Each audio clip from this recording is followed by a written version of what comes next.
एक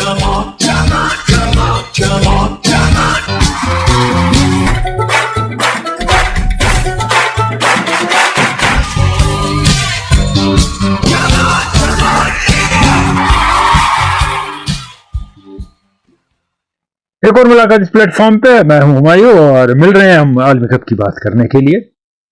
और आलमी कप में कल अहमदाबाद में भारत ने 7 विकेट से पाकिस्तान को हरा दिया। और उससे पहले दिन को मैंने एक प्रोग्राम किया था जिसमें मैंने कहा था India is just ahead but things turned upside down suddenly after half of Pakistan innings.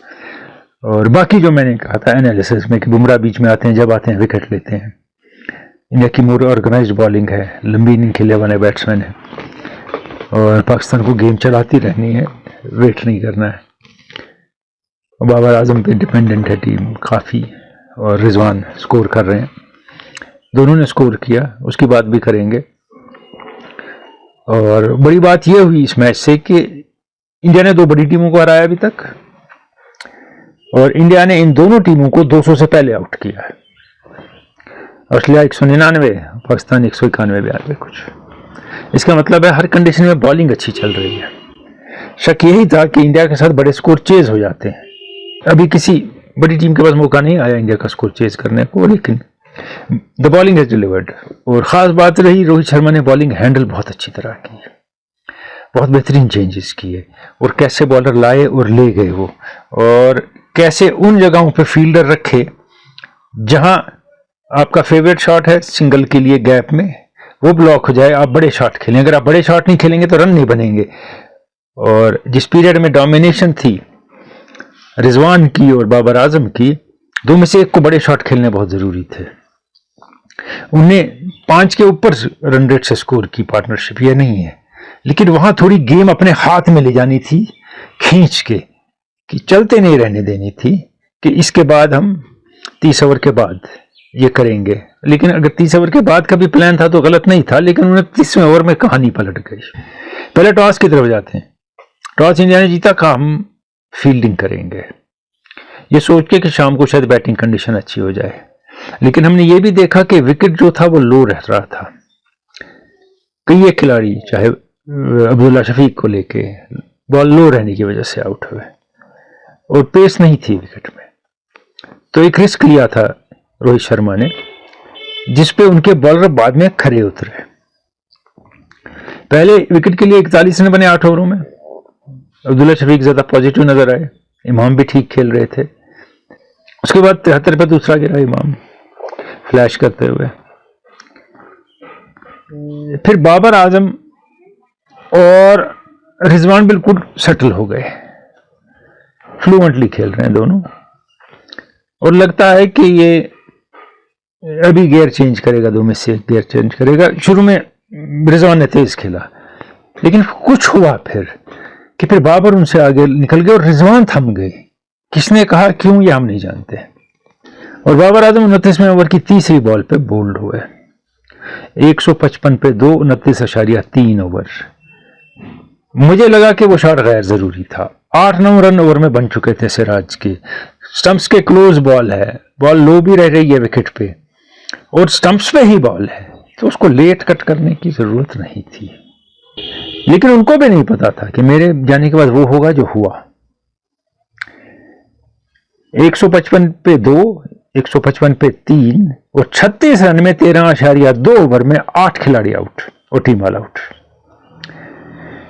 बाकी सारी टीम ने बाद में सिर्फ 36 का स्कोर किया, उसमें से 12 रन बनाए हसन अली ने।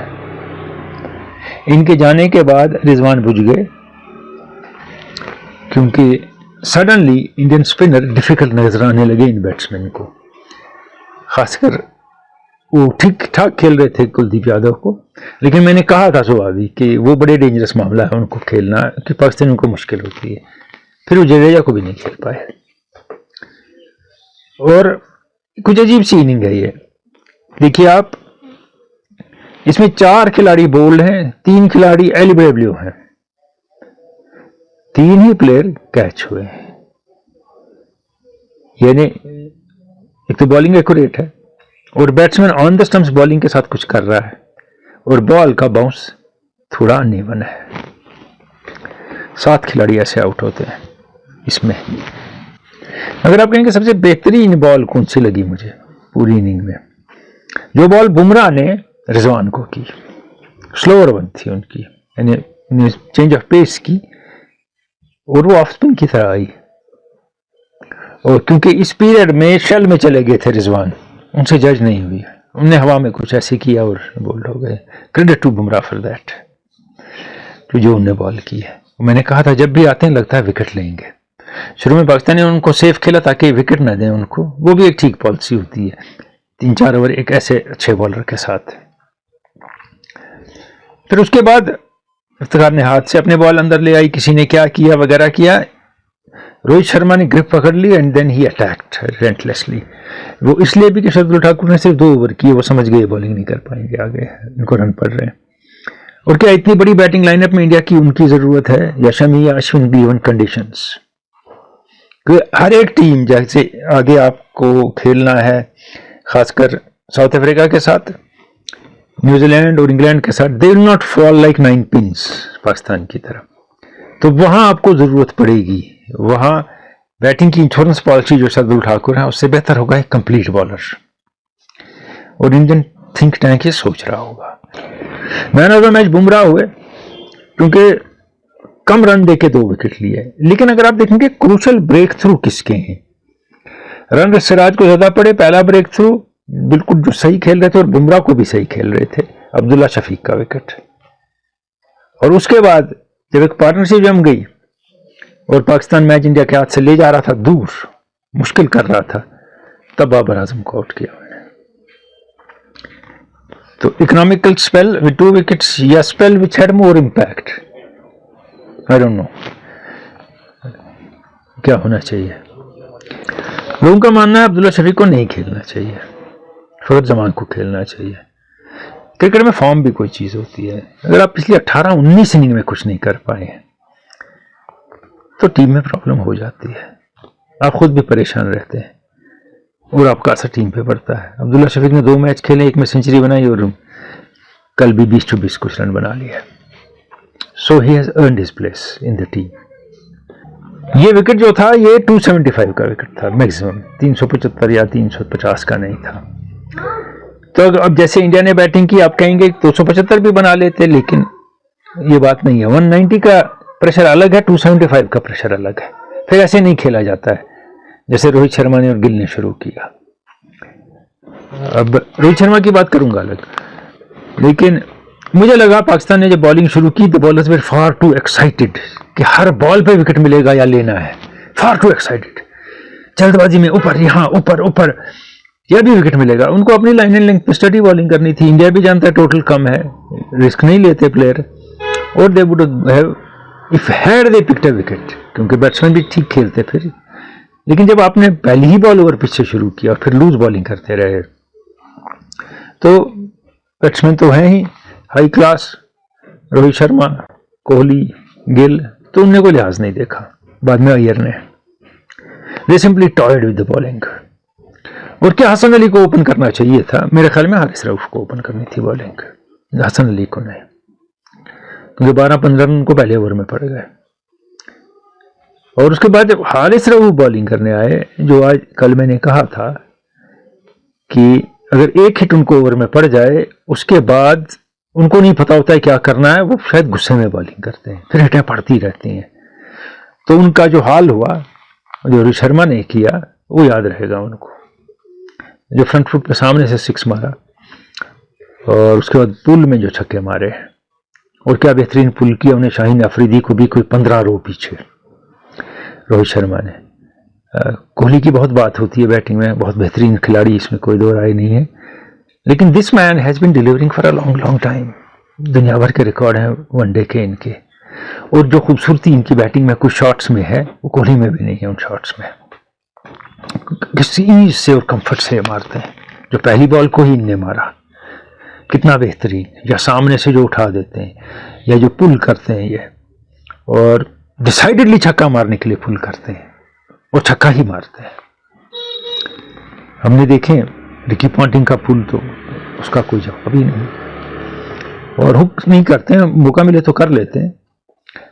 लेकिन how he quickly picks up the ball and hits it is just wonderful. अब शाहिद अफरीदी नथिंग बॉलिंग कर रहे थे और हसन अली सोच रहे थे कि मैं क्या बॉलिंग करूं। हारिस रऊफ को मौका ही नहीं मिला। अब ये एक्साइटमेंट जो शुरू में थी कि हर बॉल पे विकेट लेना, हर बॉल पे विकेट लेना, इससे बॉलिंग लाइन लेंथ पे नहीं हुई और कोई समझा भी नहीं पाया इनको। लेकिन जितना भी मैंने क्रिटिसिज्म देखा कल से पाकिस्तानी बॉलिंग का, सबने शादाब और नवाज को बनाया निशाना। उनसे ज्यादा एक्सपेक्टेशन थी भी नहीं। और ये भी है कि मैंने कल भी कहा था और पहले भी कह चुका हूं कि दोनों T20 के बॉलर लगते हैं, वनडे के नहीं लगते हैं। दूसरी बात, ये फर्स्ट क्लास क्रिकेट नहीं खेलते हैं जिसमें दिन में 15 ओवर करने पड़ते हैं, तो वो कंसिस्टेंसी आती है। फर्स्ट क्लास क्रिकेट खेलना बहुत जरूरी है। लेकिन शाहीन अफरीदी की बात क्यों नहीं करते हैं? 1 विकेट लिया 3 मैचों में उन्होंने, कोई बॉल लैंड नहीं कर रही है उनकी सही। हसन अली ये मैच भी क्यों खेले जबकि वसीम टीम में थे, इसकी बात नहीं कर रहे हैं। हारिस रऊफ को क्या हो जाता है अगर एक हिट पड़े, इसकी भी कोई बात नहीं कर रहा है। हाँ, शादाब और नवाज ठीक बॉलिंग नहीं कर रहे हैं। कहते हैं क्या वो टीम में होने चाहिए थे इन फर्स्ट प्लेस। वो सिलेक्टर जानते हैं, इंतजाम जानते हैं, उनके पास बेटर ऑप्शन मुल्क में क्या है। यहां बैठ के हम नहीं कह सकते कि नहीं ये नहीं होना चाहिए, ये होना चाहिए। ये फतवे बहुत देखता हूं मैं। दूसरी बात, उसामा अमीर को खेलना चाहिए था। वो तो जो प्रैक्टिस मैच था, which is a festival match, जिसमें कोई प्रेशर नहीं होता, उसमें बॉल लैंड नहीं हुई उनकी। लेकिन मेरे ख्याल में अब कोई ऑप्शन नहीं है, खिलाना पड़ेगा। मैंने कहा था फर्स्ट प्लेस में अबरार ही टीम में होने चाहिए थे, वो नहीं होने चाहिए थे, तो अब तो है टीम में। और इस Pakistan short off spinners in such a big way. मैंने खुशदिल शाह को देखा था T20 में, बैटिंग बहुत अच्छी कर लेते थे, लेफ्ट आर्म स्पिनर भी थे, फिर गायब हो गए। अब मैं नहीं जानता कि वो किस किस्म की क्रिकेट कहां खेल रहे हैं। लेकिन this match leaves Pakistan in a kind of disarray. यानी कि इंडिया से हारा है, जिस तरह से हारा है।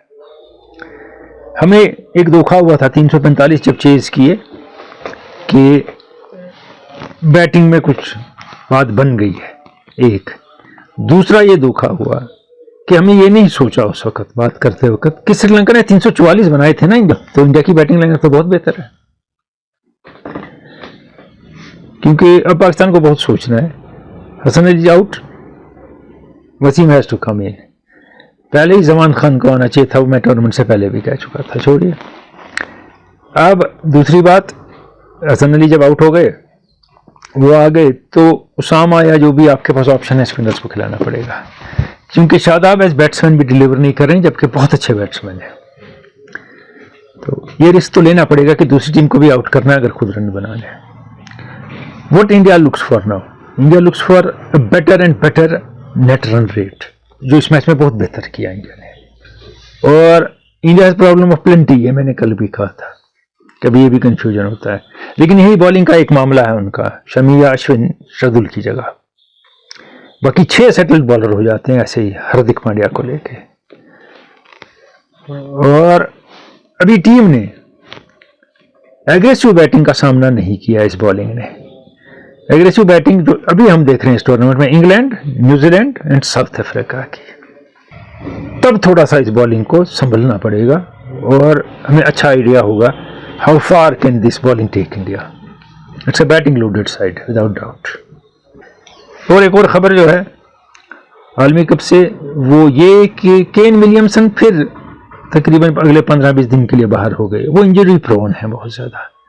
बांग्लादेश के साथ 78 रन पर रन दौड़ रहे थे, हाथ में बैट है, लेफ्ट थ्रो आया, वो लेफ्ट हैंड के इसको लगा अंगूठे को। यही एक हिस्सा खाली होता है पूरे ग्लव्स में जिसपे कवरिंग नहीं होती है। बैट ऐसे पकड़ते हैं, इस हाथ पे राइट हैंड पे होती है सारी उंगलियों पे, और फ्रैक्चर हो गया। Great loss. यानी कि लेथम टीम अच्छी तरह लीड नहीं करते हैं, मगर ये आदमी बैटिंग का जीनियस है। दूसरा मामला, शना का भी टूर्नामेंट से बाहर हो गया। लगता है that might be good for Sri Lanka, they might get a better batsman इन। करुणारत्ने या कोई खेलेगा और कैप्टनशिप भी करेगा कोई, और कैप्टनशिप ठीक करते हैं। और जैसे साउथ अफ्रीका ने ऑस्ट्रेलिया को हराया इन अ बिग वे, मैंने कहा था अब लो और स्लो विकेट पे भी साउथ अफ्रीका खुल के खेलेगा। They have come with a purpose. The way de Kock is batting is outstanding. और मैंने पहले कहा था टूर्नामेंट से कि इंडियन कंडीशन में वो बहुत अच्छा खेलते हैं, चाहे IPL हो या इंडिया के साथ मैचेस हो। He has done it again, और वो करते रहेंगे, ऐसी बात नहीं है। वो बेहतरीन खिलाड़ी हैं और उनकी टीम मैंने कहा विद पर्पज खेल रही है अराउंड बुमा, और इंडियन बैटिंग का टेस्ट होगा उनके फास्ट बॉलर्स के सामने। जो फास्ट बॉलर पेसी हैं, हाइट में ऊंचे हैं, बॉल उठाते हैं घुमाते हुए, Indian batting will be tested there. Pakistan का क्या असर होगा गॉड नोस उनके साथ। तो ये दो खबरें इंजरी की, और south Africa marches on, New Zealand marches on. England पहले मैच के बाद मैंने कहा था they will stage a come back. पहले मैच में हार गए बड़ी टीम से, उनके लिए वो खुशकिस्मती रही, मैंने ये भी कहा था, क्योंकि एकदम फिर असेसमेंट रीअसेसमेंट उन्होंने शुरू कर दी टीम की, और वो खुल के खेल रहे हैं और खेले जा रहे हैं वैसे ही। बहुत कुछ हुआ अहमदाबाद के स्टेडियम में जो नहीं होना चाहिए था। बाबर आजम टॉस करने आए तो crowd of 1 lakh was booing him.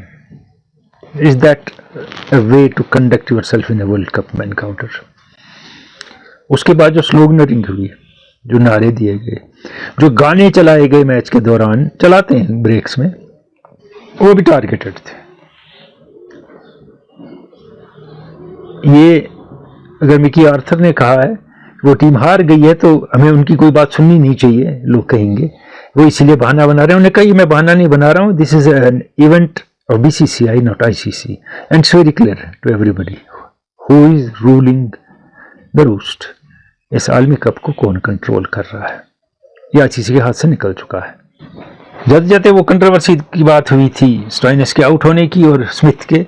हमें दिखा स्मिथ की बॉल यहाँ वहाँ है, मगर हॉकाई ने तो देखा स्टंप्स को लग रही है, तो we have to accept it.